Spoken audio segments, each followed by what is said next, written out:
নমস্কার বন্ধুরা, আমার গল্পের আসরে সকলকে স্বাগত। আজকে আমি লীলা মজুমদারের লেখা একটা গল্প বলবো। গল্পের নাম সর্বনেশে মাদুলি। পুজোর ছুটির পর যখন স্কুল খুলল, অবাক হয়ে তাকিয়ে দেখলাম গুপে ডান হাতে মাদুলি বেঁধে এসেছে। কুনুয়ের একটু উপরে ময়লা লাল সুতো দিয়ে বাঁধা চকচকে এক মাদুলি। আমি ভাবলাম সোনার বুঝি, কিন্তু গুপে পরে বলল নাকি পেতলের। ঘাম লেগে লেগে সোনার মতো হয়ে গেছে। টিফিনের সময় জিজ্ঞেস করলাম, কেন রে? তাতে সে এক আশ্চর্য কথা বলল। তার দাদামশায়ের নাকি যখন অল্প বয়স, একদিন ঘুম থেকে উঠে দেখেন বালিশের তলায় চকচকে এক কুচকুচে কাকের পালক। প্রথমটা খুব খুশি হলেন, ভাবলেন দিব্যি এক খাগের কলম বানিয়ে বন্ধুদের লম্বা লম্বা চিঠি লেখা যাবে।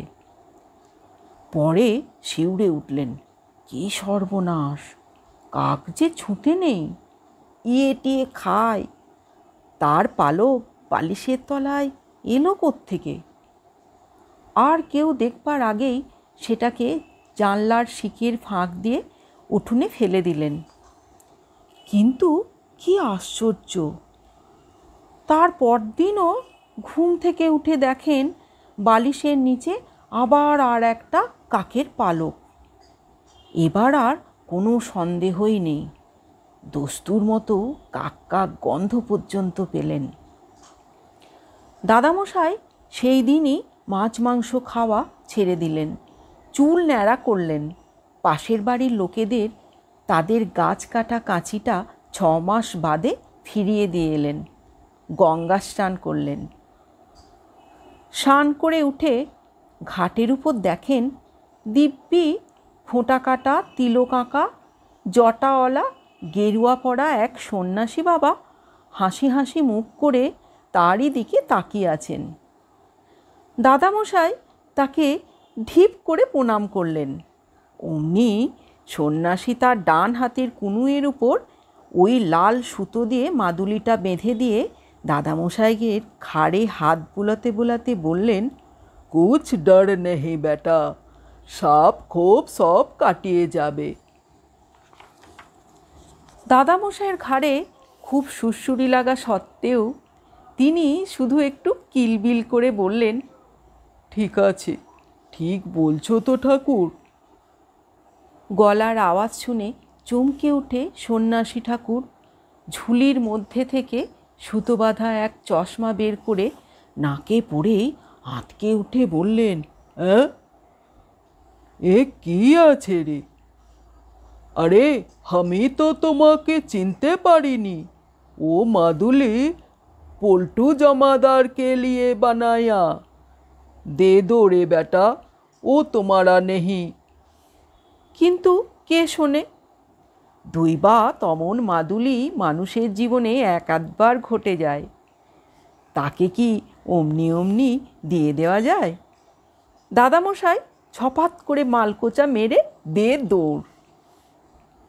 বাড়ি এসে অবাক হয়ে দেখলেন পাশের বাড়ির আম গাছের যে ডালপালা পাকা পাকা আমশুদ্ধ তাদের উঠোনের উপর ঝুলছিল, অথচ পাছে নেপালবাবু পুঁতে ফেলেন সেই ভয়ে কিছু করা যাচ্ছিল না, সেসব আম আপনা আপনি দাদামশাইয়ের উঠোনে পড়ে গেছে। আরও দেখা গেল নতুন কুয়োতেও ভোর থেকে ঠান্ডা মিষ্টি জল আসছে।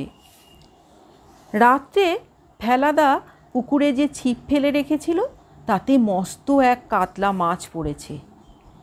বেলা না হতেই দাদামশাইয়ের শালা গত বছর যে 5,000 টাকা ধার নিয়েছিল নিজে থেকে ফেরত দিয়ে গেল, উপরন্তু রবিবার দুপুরে নেমন্তন্ন করে গেল। বাড়ির ভিতরে গিয়ে দেখলেন এমনকি দিদিমার পর্যন্ত হাসি মুখ। মাদুলির গুণ দেখে দাদামশাই তো অবাক। মনে মনে সন্ন্যাসী বাবার ময়লা পায়ে শত শত প্রণাম করলেন। সেই থেকে বাড়ির লক্ষ্মীশ্রী ফিরে গেল, টাকা পয়সা হলো, গরু ভেড়া হলো, ছেলেরা বড় বড় চাকরি পেল, মেয়েদের ভালো ভালো বিয়ে হলো, এমনকি মামার বাড়ির গরুর দুধের ক্ষীর, গাছের আম আর পুকুরের মাছের কথা বলতে গিয়ে উত্তেজনার চোটে গুপে লোমহর্ষক সিরিজের 20 নম্বর বইয়ের 5-6টা পাতার কোনা কুচি কুচি করে ছিঁড়ে ফেলল। আরও বলল, এই সেই মাদুলি, 41 বছর 1 মাস দাদামশাইয়ের হাতে বাঁধা ছিল, একদিনের জন্যও খোলা হয়নি। দাদামশাইয়ের হাতে সুতো বাঁধা মাদুলির সাদা সাদা দাগ পড়ে গেছে, গায়ে লেগে শেষটা এমন হয়েছিল যে মাঝে মাঝে নাকি মাদুলিটার উপরও চুলকাতো। সেই মাদুলি দাদামশাই এক কথায় গুপের হাতে বেঁধে দিয়েছেন, কারণ গুপে বায়না ধরেছিল যে মাদুলি না দিলে সে নাকি তেলও মাখবে না, চানও করবে না, ভাতও খাবে না। আর যদি খায়ও তাহলে এত কম খাবে যে কিছুদিন বাদে পেট না ভরে ভরে হাত পা ঝিমঝিম করবে, মুখ দিয়ে ফেনা উঠবে, চোখ উল্টে যাবে। এই অবধি শুনেই দাদামশাই কানে হাত দিলেন ও তক্ষুনি পট করে মাদুলির সুতো ছিঁড়ে সেটাকে গুপের হাতে বেঁধে দিলেন। গুপে দেখল মাদুলির গুণ একটুও কমেনি। 8 ঘন্টার ভিতর ছোটো মামার ফাউন্টেন পেনের নিব খারাপ হয়ে গেল। ছোটো মামা সেটা গুপেকে দিয়ে দিল। পরে অবশ্যই আবার চেয়েছিল, তাইতেই তো গুপে ছুটির 2 দিন বাকি থাকতেই মামার বাড়ি থেকে চলে এসেছিল। বাড়ি এসেই শোনে মাস্টারমশাইয়ের মামস হয়েছে, গাল ফুলে চাল কুমড়ো। সেরে যদি বা ওঠেন তবু 1 মাসের ধাক্কা। এরপর গুপে যা তা বলতে আরম্ভ করলো, নাকি মাদুলি হাতে পড়া থাকলে গুপে যখন যা বলবে তাই ঘটতে বাধ্য। এ কথা শুনে আমরা সবাই ভীষণ আপত্তি করলাম। তা কি কখনো হয়? নগা বলল, এক যিশু ছাড়া আর কেউ। গুপে ভীষণ রেগে সরু লম্বা নৌকলা একটা আঙুল নগার দিকে বাগিয়ে বলল, আজ বলে দিলাম তুই ভূগোল ক্লাসে দাঁড় খাবি।